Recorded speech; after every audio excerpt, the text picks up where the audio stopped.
Rétrogradé mardi en Ligue 2, l'Olympique Lyonnais pourrait être fixé définitivement sur son sort la semaine prochaine et on en a besoin le plus vite sera le mieux. Devant la commission d'appel de la DNCG, Direction nationale des contrôles de gestion. Le club s'est muré dans un mutisme absolu depuis que la nouvelle gouvernance est en place. Michel Kang qui a remplacé John Textor à la présidence et Michael Gerlinger, ça y est j'ai arrêté de dire Gerlinger, nommé directeur général, prépare activement cette échéance. Donc voilà, si vous avez raté, Textor n'est plus là, il est toujours à la tête d'Eagle qui possède encore l'OL, mais en fait c'est une opération très importante qui va se passer si vous voulez, car en fait pour mettre ces sous-là, ça va être de l'injection d'un actionnaire qui a vraiment de l'argent. Textor, c'est un faux riche. Michel Kang, c'est une vraie riche. Et en fait, en mettant des sous en plus, elle va récupérer des pourcentages dans Eagle, ce qui va baisser les pourcentages de Textor et ce qui pourrait lui enlever du pouvoir de nuisance. Après, avoir combien de pourcents entre elle, entre Iconic Sport, qui a aussi des sous, Jean-Pierre Comte, Textor a encore la majorité, mais du coup, il risque de descendre. Bref, ce sera intéressant de voir tout ça, d'accord ? Mais voilà, elle a trop de flow. Les Lyonnais qui sont à terre dans le chat, je vous jure, il n'y a pas besoin d'aller jusque-là pour qu'elle nous sauve. Bref. Mais le courrier détaillant les motivations de la DNCG serait arrivé au club lundi et ce dernier n'a pas intérêt à laisser filer le temps entre la réception du document et la possibilité de lancer la procédure d'appel. L'OL veut être fixé le plus rapidement possible, pas seulement parce que sa relégation administrative en Ligue 2 a gelé son intersaison. Et oui. Genre, imaginez-vous à la place de la direction sportive de l'OL mardi dernier, genre les 300 messages que tu as dû recevoir entre les joueurs qui veulent partir, les proches, les joueurs qui voulaient peut-être venir ou qui étaient en cours de négociation qui ont dit bon, du coup ton club de clochards on va se faire foutre. Donc voilà, on a vraiment besoin d'être fixé rapidement. 70 millions d'euros minimum injectés. Attention, le minimum est important, parce que c'est plus. L'équipe de Paulo Fonseca doit reprendre l'entraînement lundi. Le mercato est totalement bloqué dans les deux sens, à l'exception de l'enregistrement des options d'achat. Benrahma 15 millions à Neom et Johan Le Penant à Nantes. Mais chaque jour qui passe fait monter la nervosité dans l'entourage des joueurs et Lyon a intérêt à rassurer ou non tout le monde dès la semaine prochaine à un peu plus d'un mois de la reprise du championnat, que ce soit en Ligue 1 ou en Ligue 2. En fait, si l'OL réussit à rester en Ligue 1, je pense que tu peux quand même un peu sauver les meubles dans la mesure où il n'y a plus Textor, t'es sauvé, t'es en Ligue 1. Et avec une nouvelle gouvernance plus la cure d'austérité, ce sera pas la joie hein, évidemment, mais il y a peut-être moyen de t'en sortir pas trop mal. Donc à voir. Kang et Gerlinger qui travaillent sans rien laisser filtrer en interne se sont rendus mardi à Genève, sans doute pour rencontrer les instances de l'UEFA et évoquer un autre sujet important. Si la situation de l'OL n'a pas évolué au-delà du week-end du 14 juillet, sa participation à la Ligue Europa ne sera plus possible. Donc autant vous dire qu'on a à peine une dizaine de jours pour... Là, la DNCG, faut nous fast-track les mecs, faut nous donner la réponse rapide. Le montant dont le club aurait besoin pour valider son maintien en Ligue 1 et par ricochet en Ligue Europa s'élèverait au minimum à 70 millions d'euros. Il devrait être matérialisé par un apport de fonds de plusieurs actionnaires, pas seulement Michel Kang, mais sur un seul compte. Donc ça... c'est ce qu'on disait, d'accord ? C'est le bail de Michel Kang va remettre des sous. Il n'y a pas que elle, il y a Jean-Pierre Comte aussi, qui est un autre milliardaire qui est dans Eagle. Donc c'est sans doute ces deux-là qui vont remettre des sous, vraisemblablement.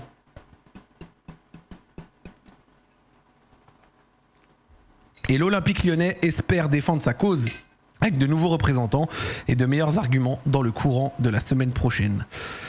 Voilà, bon. Maintenant que John Textor a sauté, encore une fois, John Textor, on verra encore son influence ou non, parce qu'il reste à la tête, il reste majoritaire dans Eagle, mais John Textor, il est sous les feux de tout le monde. Il y a ses actionnaires qui ont 20% d'Eagle de chez Iconic, c'est des Américains qui lui ont mis un procès au cul, qui lui réclament 95 millions d'euros. Il n'a plus de voix pour l'instant directe à l'OL, il est toujours à la tête d'Eagle, donc indirectement, il a sans doute encore de l'influence. Faut pas être niais, d'accord ? Mais il est mis à distance pour le moment. Et dans les communications, dans ce qu'il a annoncé, ce serait une cure d'austérité à venir, plus Michel Kang et Michael Gerlinger, avec Kang qui est là en mode « Voilà, je suis là, vous bossez et vous avez ce budget et démerdez-vous ».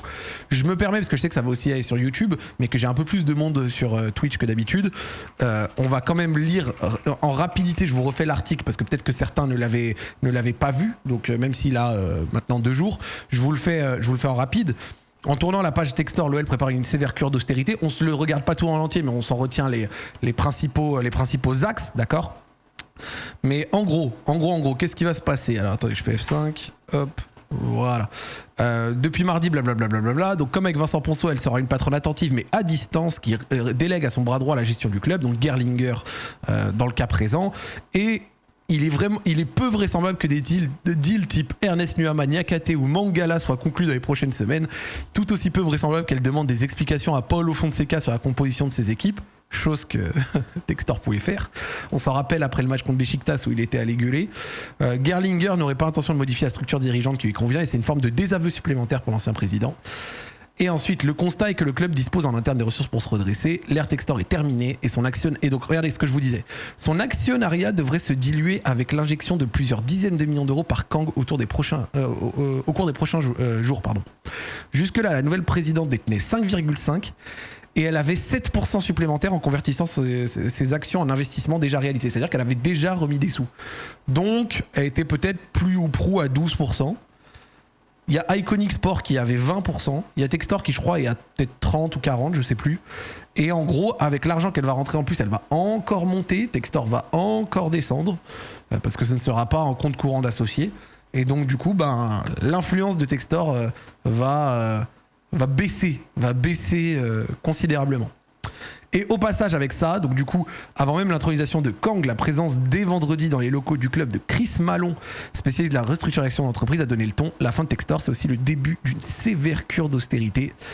Le personnel qui sort d'un plan social peut s'inquiéter. Sur le plan sportif, lui, on ne boxera plus dans la catégorie des meilleurs en Ligue 1 en termes de grille salariale. Ça fait plusieurs années qu'on n'est plus dans les meilleurs de Ligue 1, donc fallait ajuster. Avec le truc qui avait choqué tout le monde, marqué. Les consignes sont claires, l'OL ne peut plus assumer des émoluments supérieurs à 200 000 euros mensuels. Et là, on parle évidemment des nouvelles signatures. Ça ne concerne pas, par exemple, un Tolisso s'il était voué à rester. Voilà. Cette nouvelle norme concerne les arrivants et ne condamne pas Corentin Tolisso en raison de son importance sportive. Sachant qu'il faut quand même prendre en compte que Textor et Gerlinger avaient évoqué la possibilité d'engranger 100 millions d'euros cet été à travers les ventes de Mike Fofana, Lucas Perry et d'autres titulaires. Donc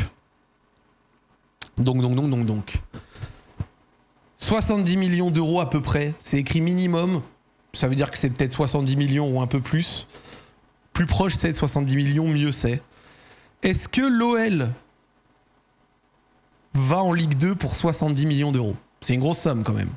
Mais pour une milliardaire comme Kang, pour Jean-Pierre Comte et pour toutes les personnes aux gros intérêts autour du club, est-ce que leur investissement prendrait le risque de se cracher complet pour, entre guillemets, on reste humble, 70, je pense qu'à leur niveau, c'est peut-être mieux de double down et de sauver ce truc pour faire en sorte que le club aille mieux. 70 millions, ça devrait aider le club à boucler son budget de l'année prochaine. Parce qu'encore une fois, rappelez-vous, le passage de la DNCG concernait deux faits. Le budget de l'année dernière, qui lui a été bouclé, et le budget de l'année prochaine. Et c'est le budget de l'année prochaine qui pose problème. A priori, la DNCG considère que, avec 70 millions d'euros, le budget de l'année prochaine de l'OL est cool. Donc ça, c'est cool.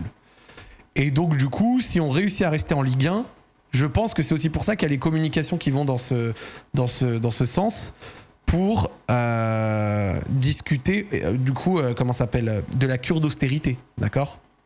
Donc la cure d'austérité, c'est vraiment hyper important pour réussir à éviter le rebelote, tu vois.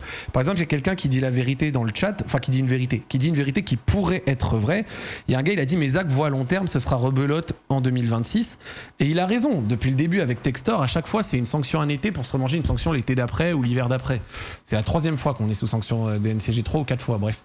Ce que j'essaye de dire, c'est que la cure d'austérité devrait permettre, si elle est appliquée, si on est sauvé en Ligue 1, d'éviter ça. La DNCG, pourquoi elle te sanctionne ? Encore une fois, c'est super important de comprendre pourquoi est-ce que la DNCG te sanctionne. La DNCG, elle te sanctionne parce que tu fais 200 millions de chiffre d'affaires et tu as 300 millions de coûts. Donc tu arrives devant elle, coucou, bah ouais, on a 300 millions de coûts encore, bah ouais, on est des crackheads. Donc bref, et parmi ces 300 millions de coûts, un des gros axes de progression à l'OL, c'est quasi 40-50% de ces coûts sont liés à la masse salariale, qui sont trop élevés. Si tu baisses ta masse salariale de 60 ou 70 millions d'euros, En moins, hein. Genre là on est à 100, on était dans les derniers chiffres, on était peut-être dans les 150, là peut-être on passerait à 80, 89, on avait lu peut-être 80, imaginons on va dire 80. T'arrives devant la DNCG, pas à moins 100 millions, mais t'arrives à peut-être, selon les ventes, selon ce que t'as fait dans la saison, mais t'arrives peut-être devant la DNCG à moins 10, moins 20, moins 30 millions d'euros. Et à moins 10, moins 20, moins 30 millions d'euros, la DNCG, elle te casse pas les couilles. T'es l'OL, moins 17 millions, elle se dit bon, l'OL, moins 17 millions, cet été, ils vont réussir à s'en sortir, c'est pas du tout un souci. L'OL, moins 100 millions. Ah là, la DNCG, elle est un peu chafouin. Là, dans les bureaux de la DNCG, dans le 16e arrondissement de Paris, elle est un peu chafouin. Donc c'est vraiment primordial d'accompagner les deux. C'est-à-dire l'injection de cash, la baisse de la masse salariale et la cure d'austérité. Si tout est réalisé, l'année prochaine, est-ce qu'on va faire une belle saison? Sans doute pas, mais on sera en vie. Parce que c'est ça qu'il faut comprendre. C'est en vie. Et après, une fois qu'on existe, eh ben, on verra ce qu'on peut faire. Je vais même dire, et là, je mets ma petite pièce, vous me direz ce que vous en pensez, je suis peut-être sous extasie, c'est possible. Mais si on est sauvé, encore une fois, si on est sauvé, je serais même pas étonné que grâce à ces 70 millions d'euros d'apport de l'actionnaire, ça m'étonnerait même pas qu'on soit pas sanctionné spécialement sur les recrutements. Ou en tout cas, qu'on soit pas à 0 € de recrutement possible. Ça m'étonnerait même pas qu'on puisse faire quelques petits investissements selon notre capital vente et autres, tu vois. Et si on peut vendre un peu,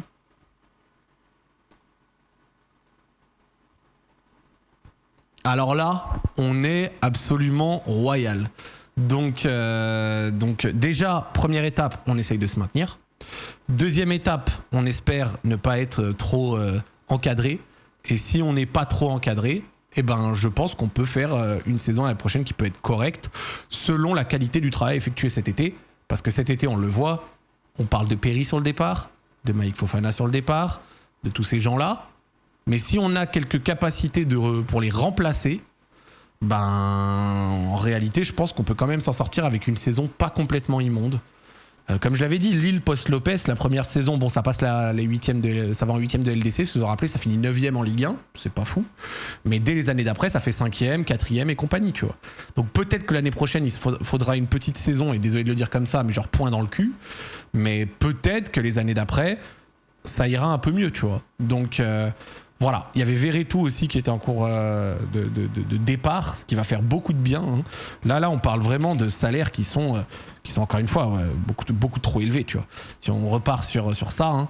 Donc bon, Lacazette c'est bon, Matic ça va être bon, Cherki, Tagliafico c'est terminé, Almada, bah, il sera sûrement pas signé, Verretou en cours de départ éventuel au Qatar. On a entendu des intérêts du côté de Perry. Alors ça c'est capologie. Quand il y a la check vert, c'est que c'est vérifié à 100%. Et quand il n'y a pas la check vert, c'est que c'est une estimation. Perry il a plus de 900 000 évidemment. Donc voilà. Et après il y a tout le reste. Il y avait Chaita Tsar aussi, il me semble, qui était en cours de départ.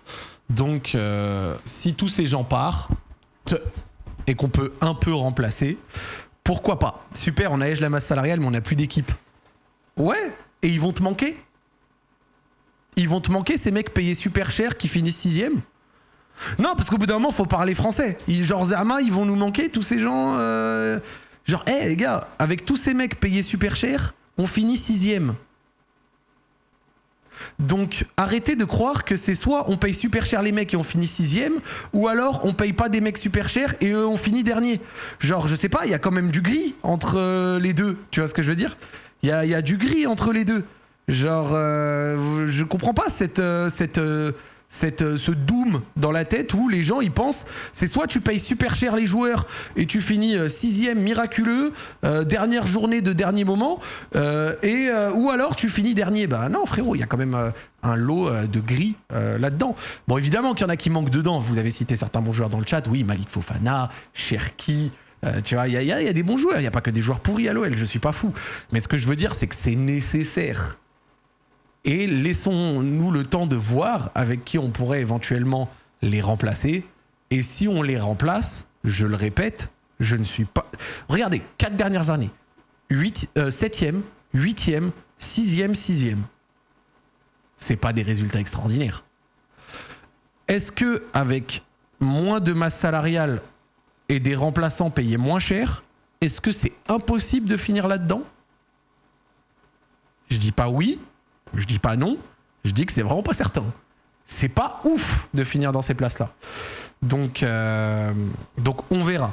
Là où on pourrait être dans la merde par contre, je vous rejoins, c'est si on doit à bas le vendre et qu'on peut zéro recruter.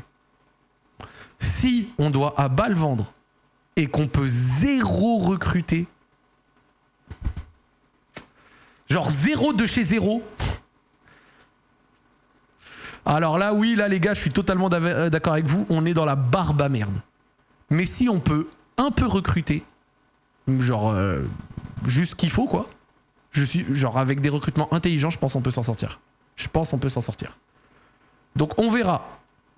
Encore une fois, première étape, se maintenir.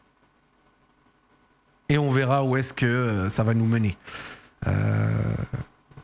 J'espère qu'on va pouvoir faire quelque chose de correct.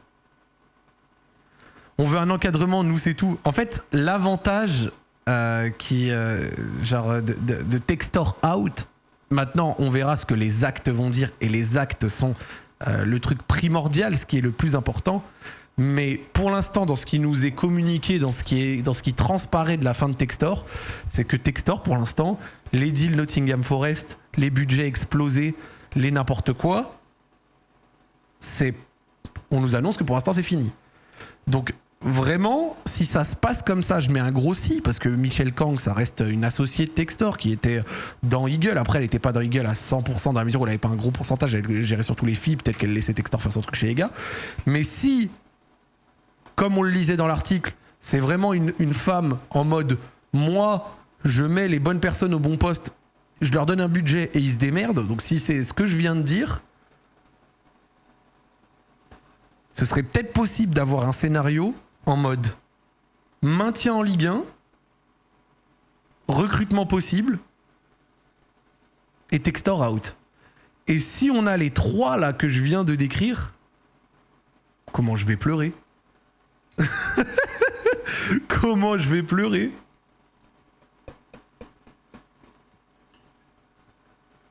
Ah, si c'est ça qui se passe,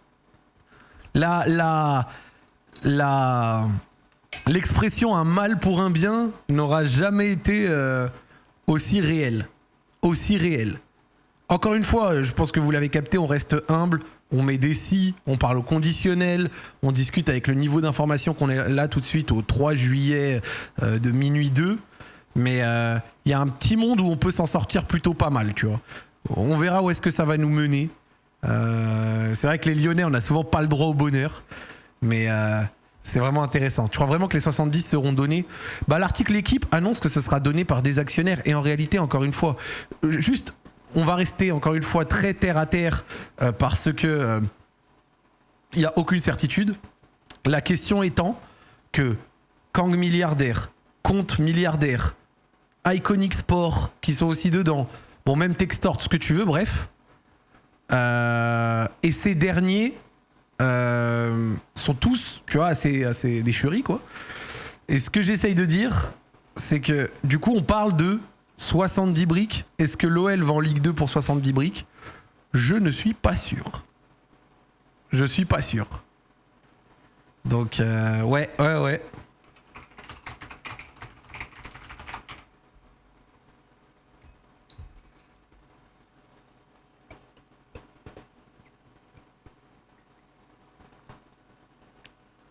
Merci Meyer Ami pour le prime. En fait, la réalité, c'est que...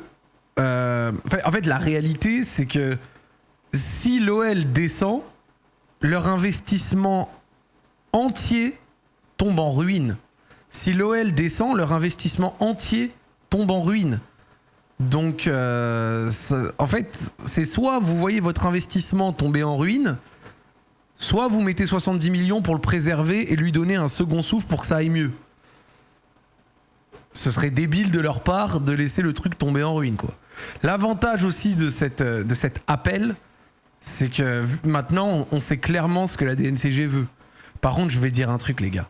Vraiment, J'espère qu'une fois que tout ça sera réglé, et j'espère que ce sera réglé avec une note positive, on va parler français. Et on va pas lâcher pour ça. Le dossier présenté à la DNCG lors du truc il y a une semaine, après les 12 réunions, mes couilles et tout, comment il devait puer sa grand-mère. Comment il devait puer sa grand-mère. Genre, vraiment, comment il devait être nul à chier ce dossier.